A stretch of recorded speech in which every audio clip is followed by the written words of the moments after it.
out that the system is flawed and must be revised.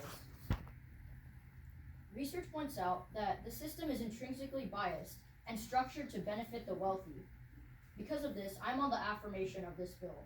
First, because the landscape score would offer institutions context to a student's educational experience. According to NBC, in August of 2019, the landscape tool looks to offer institutions a look into the student's individual and educational experience, examining a school for its location, percentage of children eligible for free lunches, average SAT scores, and participation in advanced placement courses, while also looking at a student's home life for things such as family history of college attendance, household structure, median family income, housing stability, education level, and local crime. Landscape scores offer consistent information about a student's neighborhood and school, helping colleges consider the context in the application review process. Instead of basing the college admittance exams on simply the score, it now forces evaluation on the student's educational experience.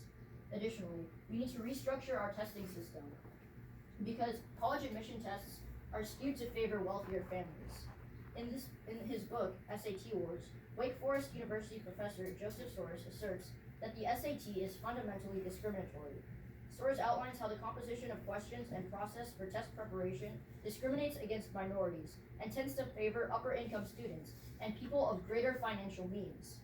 Soros explains that a student's success in high school is a much better indicator of success in college than any admissions test.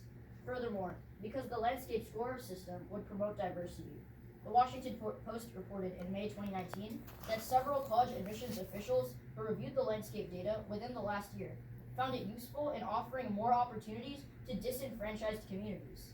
Florida State University reported that landscape scores helped admit more underprivileged students, explaining that landscape scores were able to offer a more complete image of a student and their possibilities of success in a collegiate environment.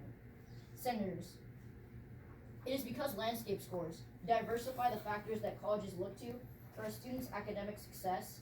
Current college admissions tests are skewed in favor of economically advantaged students, and because the landscape program can expand accessibility and opportunity to disadvantaged students, please join me in voting on the affirmation of this bill.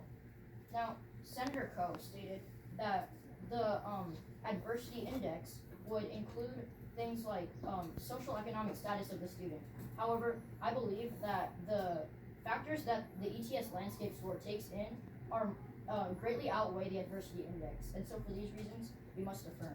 Thank you, Senator. That speaks in 3 minutes and 2 seconds. All speakers with questions rise. Go.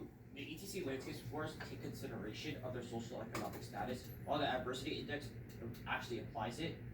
How is the adversity index outweighed by the ETC or ETS landscape scores? Well, just as you said, because you said the adversity index takes into account the social economic status, while the ETS landscape scores take into account home life and education experience. Jen. Senator, you stated that we need to restructure the SAT test, so how would landscape scores do this? Landscape scores would restructure not the SAT test, but the system of college admissions, since it would take into account the educational experience of the student. Go. Restating my question, I said that ETS landscape scores only consider the fact that of their social economic status rather than actually applying it. How can you guarantee that the ETS landscape scores will guarantee these students or will help these students in the long run? Because they show how the context in the application review process to college admission officials. Thank you, Senator Reyes. Thank you. Senator